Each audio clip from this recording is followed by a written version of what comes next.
Hello বন্ধুরা সড়কে গাছ ফেলে ডাকাতি খেলে 2 পুলিশকে কুপিয়ে জখম এবং আটক এক, এরকম একটা বড় আপডেট কিন্তু আমাদের সামনে আসছে, যেখানে গাজীপুরের শ্রীপুরে গভীর রাতে সড়কে গাছ ফেলে ডাকাতি চালে এবং অভিযান চালিয়ে একজনকে আটক করেছে পুলিশ।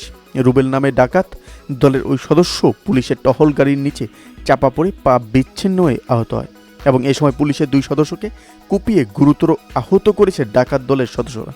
রোববার রাত 2:30টার দিকে উপজেলার মাওনা ইউনিয়নের মাওনা কালিয়াকের আঞ্চলিক সড়কের হাসিখালী ব্রিজের এই ঘটনা ঘটে।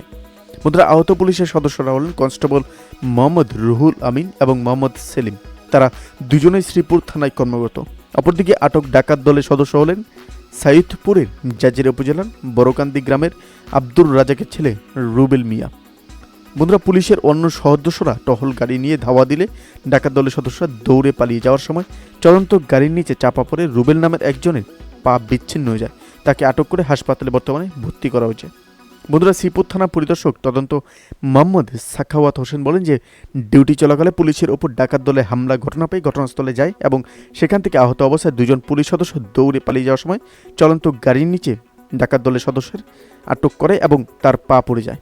বন্ধুরা, এই আপডেট নিয়ে আপনাদের কি মতামত অবশ্যই আমাদের কমেন্ট বক্সে জানাতে বলবেন না।